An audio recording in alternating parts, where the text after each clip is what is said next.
Je m'appelle Thomas Messias, je suis un homme blanc, cisgenre, hétérosexuel. Je me suis rendu compte que je n'étais pas vraiment moi-même quand j'étais dans ces groupes, que j'essayais moi aussi pour m'intégrer, pour en faire vraiment partie de ces groupes. J'essayais de montrer une image qui n'était pas tout à fait ce que moi j'étais vraiment. J'ai tenu des propos sexistes à propos de femmes que je connaissais ou à propos de célébrités.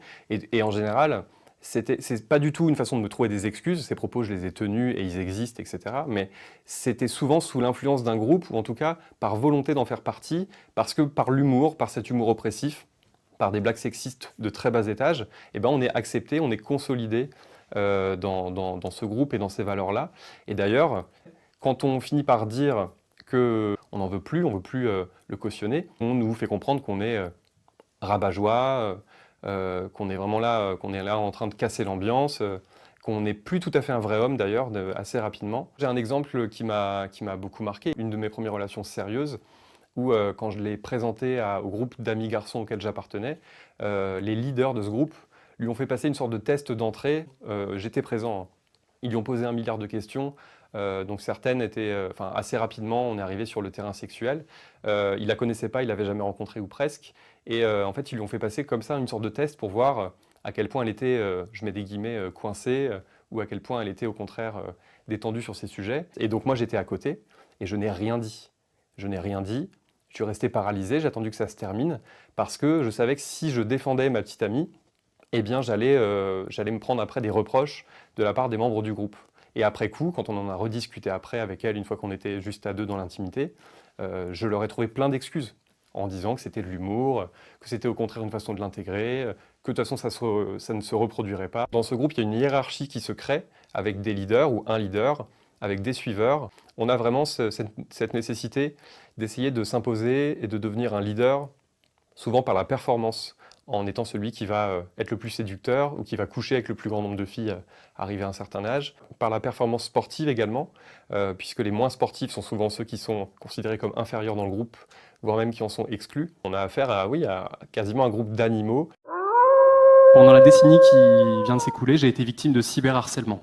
Ça ne s'arrête pas quand l'ordinateur s'éteint. Ça se propage dans ce qu'on appelle la vraie vie. Je vais vous donner un exemple. Un soir, on sonne à votre porte, vous êtes tranquillement installé en famille. C'est un livreur de pizza. Il vous apporte 2 pizzas que vous n'avez absolument pas commandées. Vous lui dites qu'il y a erreur, vous vérifiez le bon de commande avec lui, c'est effectivement votre nom, votre adresse. Vous finissez par accepter les pizzas parce que vous ne pouvez pas prouver que vous ne les avez pas commandées. Et puis le lendemain, on sonne de nouveau à la porte, à la même heure à peu près. C'est le même livreur de pizza. Cette fois, il n'a pas 2 pizzas, il en a 8. Et vous n'avez toujours, évidemment, rien commandé. Vous ne tardez pas alors à comprendre qu'il se passe quelque chose et que, quelque part, des gens ont décidé qu'à présent, leur hobby principal consisterait à s'arranger pour que plus jamais vous ne vous sentiez en sécurité, même au sein de votre foyer, même avec votre famille. L'horreur, quasiment le nazisme. Et ce que je voudrais que vous reteniez particulièrement, c'est qu'aucune personne, je dis bien aucune, n'est jamais responsable du harcèlement qu'elle subit. Aucune. J'ai essayé de comprendre pourquoi c'était tombé sur moi et pas sur mon voisin ou ma voisine. J'ai essayé de me demander pourquoi j'avais pu attirer l'attention sur moi. Alors, voilà, on a décidé de ruiner ma vie, de pourrir mon quotidien et celui de mes proches, simplement parce que j'ai osé exprimer des convictions féministes. Et moi, grâce à l'éducation que m'ont apporté des tas de militantes féministes, et qu'elles continuent d'ailleurs à m'apporter au quotidien, j'ai essayé moi aussi de propager cette parole, et d'expliquer notamment que les hommes ont énormément de privilèges, et ils en ont encore plus s'ils sont blancs, s'ils sont hétérosexuels, s'ils sont de classe moyenne ou supérieure. Oh, eh ben voyons. Mais beaucoup d'hommes ne voient pas les choses de cet œil, et en particulier mes harceleurs. Et moi, au contraire, ça me rend vraiment marteau, cette somme d'inégalités absolument accablantes qui rendent le quotidien des femmes 1000 fois plus compliqué, 1000 fois plus accidenté que celui des hommes. Le féminisme peut quand même nous apporter beaucoup de choses à nous les hommes. En premier lieu, il nous apprend l'empathie. L'empathie, c'est quelque chose qu'on enseigne beaucoup aux petites filles, en leur mettant notamment, dès le plus jeune âge, un poupon dans les bras et en leur demandant de s'en occuper.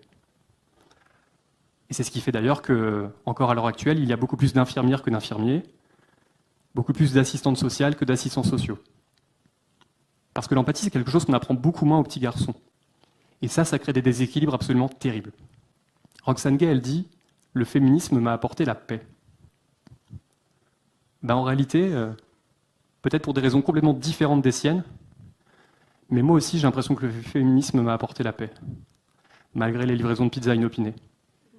J'ai tout de même un tout petit peu de moins de mal à me regarder dans la glace le matin quand je me lève. Et donc, petit à petit, j'ai décidé d'aller plus loin. Alors j'ai 2 exemples à vous donner. J'appartenais à une bande d'amis dans laquelle plus un homme se comportait de façon dégueulasse avec les femmes, plus il était valorisé. C'était plus tolérable pour moi. Alors j'ai décidé purement et simplement de rompre avec ses amis. Et puis j'ai décidé de continuer à faire un peu le ménage autour de moi en réalisant que une partie des gens avec qui je passais mes samedis soirs ou mes week-ends me semblaient hélas eux aussi assez irrécupérables sur ce genre de sujet. Je vais vous donner un 2e exemple.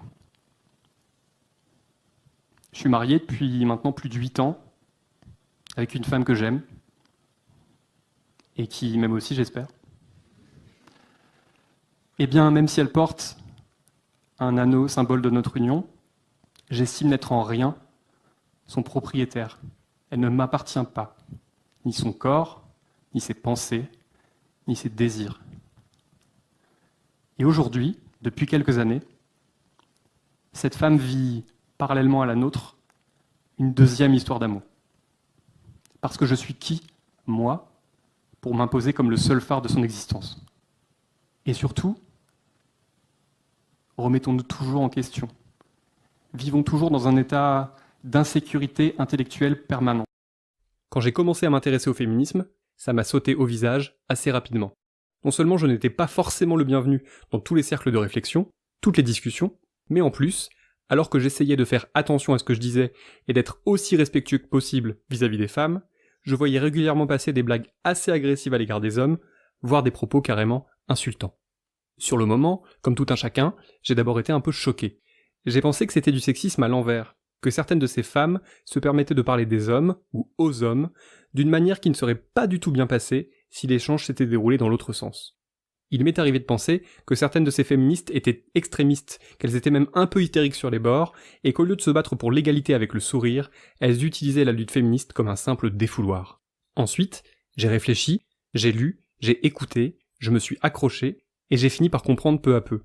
J'ai compris que, contrairement à ce que semble affirmer la définition du Larousse, la misandrie n'est pas l'exact opposé de la misogynie. Il faut le savoir. Voilà. Tout ça, on le sait, c'est vérifiable de A à Z et démontré, quoi. Il faut comprendre qu'il s'agit d'une opposition de résistance. On crache sa haine de l'oppresseur, on rit de lui, comme une arme à la fois politique et sororale. Un livre est sorti sur le sujet, et son titre est sans équivoque.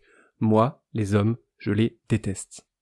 À l'heure où cet épisode est publié, le livre est déjà en rupture de stock, preuve de l'engouement sans borne suscité par la misandrie, mais rassurez-vous, un réapprovisionnement est en cours. Il faut 1. Accepter de ne pas être considéré comme une individualité, mais bien comme un élément parmi d'autres d'un gigantesque système, et 2. Parvenir à comprendre que même si on est poli et gentil avec toutes les femmes qu'on croise, même si on partage les tâches ménagères à 50-50, ce qui reste encore à prouver, même si on n'a jamais insulté ou agressé aucune femme, on reste un oppresseur potentiel, et même un oppresseur tout court. Les mecs, vous comme moi, on fait partie de cette moitié de la population mondiale qui n'a pas trop à craindre d'être violée par un proche ou un inconnu, qui gagne un salaire correspondant à son poste et pas 20 ou 25% de moins, ou qui n'est pas en train de faire un ulcère à cause de sa charge mentale trop importante. Il faut accepter que, même en essayant d'être l'allié pro-féministe le plus irréprochable possible, le fait d'être des hommes, en tout cas des hommes cisgenres, nous permet de bénéficier d'un tas de privilèges, dont certains auxquels nous sommes tellement habitués que nous n'en avons même pas conscience. Donc non, Pauline Armange et les misandres ne vous détestent pas vous en particulier, simplement, elles ont conscience que si la plupart des hommes étaient soudain enlevés par des extraterrestres, elles seraient quand même vachement plus libres, et sans doute vachement plus heureuses. C'est une détestation de masse, et une détestation de résistance. Donc, tout comme le racisme anti-blanc n'existe pas, même si un jour quelqu'un vous a traité de sale blanc, le fait que des femmes postent des gifs animés invitant à cramer les mecs ne fait pas de nous les victimes d'un sexisme inversé. Par leur nature même, la misandrie et la misogynie ne sont clairement pas analogues. Même si certaines femmes font le choix du lesbianisme politique, c'est-à-dire de tourner définitivement le dos aux hommes en vertu du fait qu'elles ne veulent plus être en couple avec un membre de la classe dominante, une femme peut tout à fait être misandre, vivre avec un homme, et que tout se passe bien. Si un propos misandre vous a touché, rappelez-vous que les femmes vivent 1000 fois pire, 1000 fois plus souvent, et qu'en général, il leur est interdit de réagir sous peine de passer pour de grosses coincées ou d'être traitées de mal baisées. Ayez aussi à l'esprit le fait que certes, vous n'avez pas demandé à être un homme, mais que vous l'êtes, que c'est un privilège, et qu'il est de bonne guerre que des personnes moins bien loties que vous viennent vous secouer un peu. En complément, je ne peux que vous conseiller un autre livre, le classique misandre par excellence, j'ai nommé Scum Manifesto. C'est un pamphlet au vitriol, hyper drôle et volontairement agressif. En voici d'ailleurs un extrait. Chaque homme sait, au fond de lui, qu'il n'est qu'un tas de merde sans intérêt. Submergé par la sensation de sa bestialité et par la honte qu'elle lui inspire, il ne cherche pas à s'exprimer, mais au contraire à camoufler les limites de son être purement physique et son parfait égocentrisme. À cause de son système nerveux grossièrement constitué et bouleversé à la moindre marque d'émotion ou de sentiment, le mâle se protège à l'aide d'un code social parfaitement insipide, d'où est absente toute trace de sentiment ou d'opinion gênante.